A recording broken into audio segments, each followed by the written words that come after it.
हम पढ़ चुके थे राइमल राइमल की दो पत्नियां थी, रतन कंवर और संगार देवी।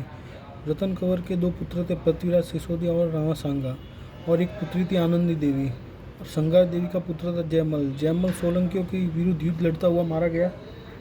आनंदी देवी का विवाह सिरोही के जगमाल दीवड़ा के साथ हुआ। पृथ्वीराज सिसोदिया को उन्ना राजकुमार कहते हैं। इनके घोड़े का नाम साहन है। पत्नी तारा देवी तोड़ा की राजकुमारी, पिता राव सुल्तान। पृथ्वीराज सिसोदिया को अपने बहनों जगमाल दीवड़ा द्वारा जहर देकर मारा गया। पृथ्वीराज सिसोदिया की छतरी कुंभलगढ़ में 12 खंभों की है। इस छतरी के वास्तुकार घसनपना है।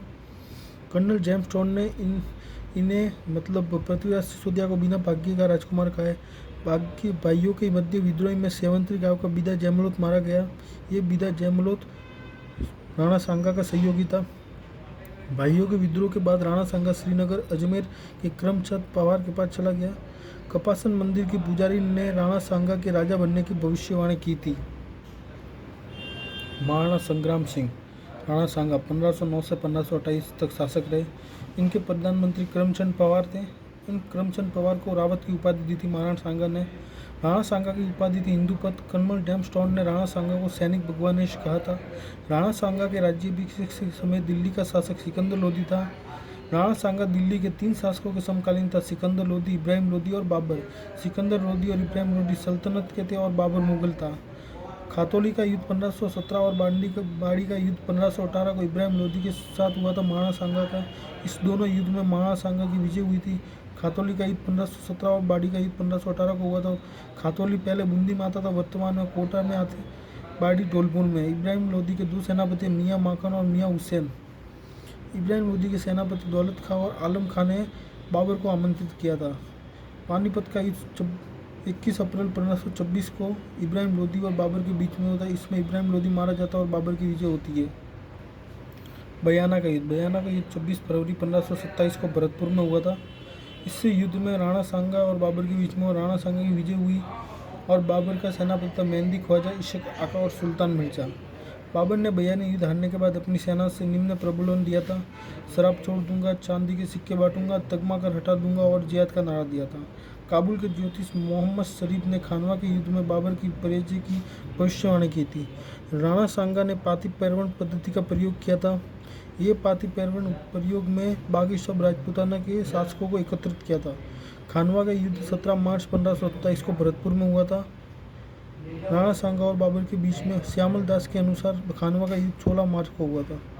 राणा सांगा की इस युद्ध में हार होती है, बाबर जीत जाता है। राणा सांगा की घायल अवस्था में अकेराज व मालदाव ने रणभूमि से बाहर लेके आए। घायल अवस्था में बसपा डोसा लाए गए। युद्ध के छत्र कवच जालाज्जा को सौंप कर गए। रणथंभौर के जमुना सोड़ा ने राणा सांगा को वीर रस के काव्य सुनवाया था। बाबर ने खानवा युद्ध के जीतने के बाद गाजी की उपाधि धारण की थी। गाजी का मतलब होता है काफिरों का वध करने वाला। बाबर की विजय के कारण बाबर ने तोपों का प्रयोग किया था। ये तोपों का उपयोग ईरानियों से सीखा था। तोपची इनके पास थे मुस्तमा अली और उस्ताब अली। बाबर के पास तोपची मुस्तदा अली और उस्ताब अली था। तुलगा पद्मी थी, उजबेगों से सीखी थी। राणा सांगा के साथ विश्वासघात किया था तथा बाबर के साथ मिल गए थे राय सिंह के सलदी तंवर और नागौर के खानजादा।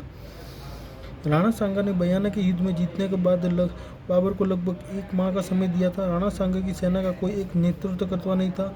राणा सांगा ने युद्ध में हाथियों का प्रयोग किया जबकि बाबर ने घोड़ों का। राणा सांगा ने युद्ध में भारी हथियारों का प्रयोग किया जबकि बाबर ने हल्के हथियारों का प्रयोग किया। राणा सांगा और बाबर के मध्य युद्ध के कारण हसन खां मेवाती था और बाबर ने अपनी पुस्तक बाबरनामा में लिखा है कि मुझे इब्राहिम लोदी को आक्रमण करने के लिए राणा सांगा ने बुलाया, लेकिन राणा सांगा ने पानीपत के प्रथम युद्ध में मेरा साथ नहीं दिया था, इसलिए मैंने राणा सांगा पर आक्रमण किया। बाबरनामा में भारत के 2 शासकों का उल्लेख है जिसमें राणा सांगा मेवाड़ और कृष्णदेवराय विजयनगर के। पाती परवण पद्धति के से खानवा युद्ध में राणा सांगा का साथ आमेर के पृथ्वीराज कछवा ने दिया था। पृथ्वीराज कछवा वीर गति को प्राप्त हो गए थे। मारवाड़ के राव गंगा व राजकुमार मालदेव, बीकानेर के राव जयसिंह, राव कल्याणमल, जगनेरी, भरतपुर के अशोक परमार ने, मेवात हसन खान मेवाती, रायसेन के सलदी तवार, नागौर के खानजादा, मेड़ता के वीरमदेव, चंदेरी एमपी के मेदिन राय, ईडन गुजरात के भारमल, सिरोही के अखेराज, चादड़ी के जालाज्जा, गोविंदा के जाला सज्जा, सलुम्बर के रतन सिंह, डूंगरपुर के उदय सिंह, देवलिया प्रतापगढ़ के बाग सिंह और इब्राहिम लोदी का भाई महमूद लोदी। राणा सांगा और मालवा। राणा सांगा के राज्याभिषेक के समय मालवा का शासक नासिर शाह था। गागरोन का युद्ध 1519 को ईस्वी को हुआ था। राणा सांगा और महमूद खिलजी द्वितीय के मध्य इस युद्ध में राणा सांगा की विजय हुई थी। सेनापति हरिदास चारण ने महमूद खिलजी को गिरफ्तार कर लिया था, तो राणा सांगा ने प्रसन्न होकर हरिदास चारण को 12 गांव की जागीर प्रदान की थी। युद्ध के कारण मेवाड़ मारवाड़ संघर्ष दोनों की साम्राज्य नीति। राणा सांगा ने महमूद खिलजी द्वितीय के विद्रोही चंदेरी के मेदिन राय को चरण दी तथा गागरोन की जागीर दी थी। राणा सांगा की राज्याभिषेक समय गुजरात का शासक महमूद बेगड़ा था। राणा सांगा और गुजरात के बीच में संघर्ष हुआ था। ईडर का युद्ध 1520 ईस्वी को हुआ था। राणा सांगा और मुजफ्फर शाह सेकंड के बीच में विद्रोह का कारण मेवाड़ गुजरात संघर्ष। मुजफ्फर शाह ने द्वितीय ने गागरोन के युद्ध में राणा सांगा के खिलाफ महमूद खिलजी द्वितीय का साथ दिया। ईडर का उत्तराधिकारी संघर्ष में रायमल और बाबर के बीच में आए। बाबर 1528 ईस्वी में चंदेरी के मेदिन राय पर आक्रमण करने के लिए जा रहा था, जिसकी सूचना राणा सांगा को लगी। राणा सांगा ने बाबर का पीछा किया और कालपी एलची के मैदान में राणा सांगा को जहर दे दिया था। 30 जनवरी 1528 ईस्वी को बसपा डोसा में राणा सांगा की मृत्यु हुई।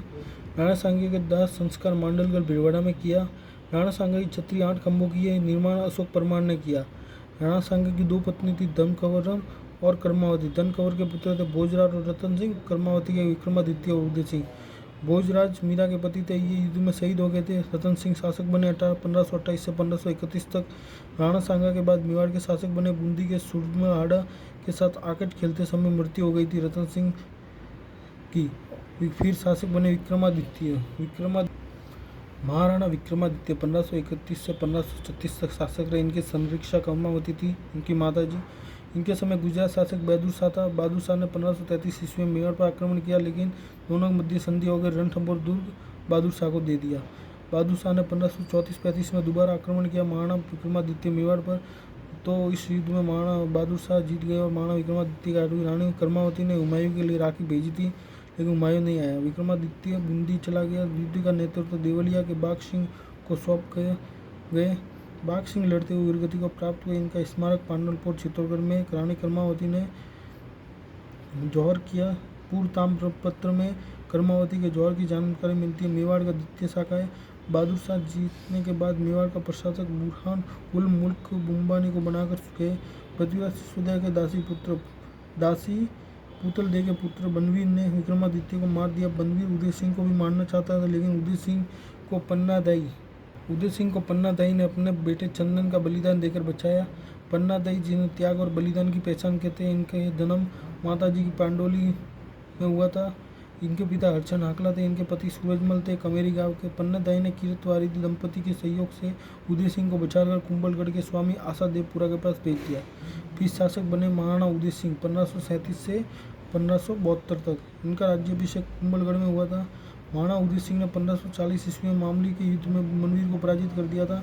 इस युद्ध में महाराणा उदय सिंह का नेतृत्व का साथ जोधपुर के राजा राम मालदेव ने दिया था।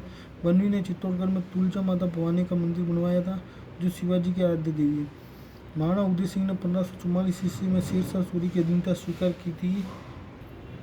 महाराणा उदय सिंह ने अमर सिंह के जन्म पर 1559 को उदयपुर शहर बसाया। महाराणा उदय सिंह ने उदयपुर में उदय सागर झील का निर्माण कराया। इस झील के आयन नदी का पानी आता है और उदय सागर में मिल जाता है। उदय सागर के बाद ये नदी बेड़च नदी कहलाती है।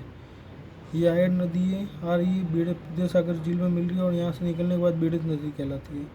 महाराणा उदय सिंह के समय दिल्ली का मुगल शासक अकबर था। अकबर ने महाराणा उदय सिंह को समझाने के लिए 2 शिष्टमंडल भेजे, भगवंत दास और टोडरमल, लेकिन उदय सिंह ने अकबर की अधीनता स्वीकार नहीं की। तो 1567-68 में अकबर ने महाराणा उदय सिंह पर आक्रमण किया। महाराणा उदय सिंह गोगुना चले गए। युद्ध का नेतृत्व जयमल राठौड़, मेड़ता और फत्ता सिसोदिया आहमेद को सौंपा गया। जयमल राठौड़ के साथ कल्लाजी राठौड़ भी थे। कल्लाजी राठौड़ को 4 हाथों वाले लोक देवता, 2 सिर वाले लोक देवता तथा मेवाड़ के मणिभूषण कहते हैं।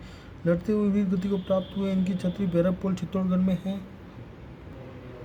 अकबर की संग्राम बंदूक की गोली से जयमल के पैर कट गए। जयमल और फत्ता लड़ते हुए वीरगति को प्राप्त हुए। फत्ता सिसोदिया की पत्नी फूलकंवर ने जोर किया और मेवाड़ का तीसरा शाखा था ये। अकबर ने युद्ध जीतने के बाद मेवाड़ में कत्लेआम का आदेश दिया, तब फतेहनामा जारी किया। अकबर पर महाराणा की ओर से पहला वार ईश्वर सिंह चौहान ने किया था। अकबर ने चित्तौड़गढ़ में मोर मगरी बनवाई तथा एलसी सिक्का चलवाया। अकबर ने जयमल और फत्ता की गजारूढ़ मूर्तियां आमेर दुर्ग में लगवाई। आगरा दुर्ग में जिससे औरंगजेब ने तुड़वा दिया था। राजस्थान में जयमल और फत्ता की मूर्तियाँ राजस्थान के जूनागढ़, दुर्ग, बीकानेर में सूरजपोल गेट पर राय सिंह ने लगवाई थी। अकबर का मेवाड़ पर आक्रमण का कारण, महाराणा उदय सिंह ने अकबर की अधीनता स्वीकार नहीं की। महाराणा उदय सिंह ने मेड़ता के जयमल तथा मालवा के बहादुर शाह बाज बहादुर को शरण दी, जो अकबर के विद्रोही थे, इसलिए आक्रमण किया। महाराणा उदय सिंह की 3 पत्नियां थी, जयवंता बाई, मीर बाई और सज्जा देवी। जयवंता बाई पाली की राजकुमारी थी, पिता अकेला सोनगरा था, बेटा प्रताप थे। महाराणा उदय सिंह धीर बाई थी, धीर बाई का जगमाल पुत्र था, सज्जा देवी का शक्ति सिंह था। महाराणा उदय सिंह ने जगमाल को राजा बनने के लिए घोषणा की, जबकि राजा महाराणा प्रताप बने, जिसे राजमहलों की क्रांति कहते हैं। जगमाल नाराज होकर अकबर के पास चला गया। अकबर ने जगमाल को आंधी, जयपुर और जाजपुर, भीलवाड़ा की जागीर दी। जगमाल 1583 ईस्वी में दत्तानी के युद्ध में मारा गया। हम कल पढ़ेंगे महाराणा प्रताप 1572 से 1597 तक। इन्होंने हल्दी घाटी का युद्ध, कुंभलगढ़ का युद्ध, डिबेर का युद्ध की उपलब्धियां पढ़ेंगे कल। वो तो आज सब्सक्राइब कीजिए।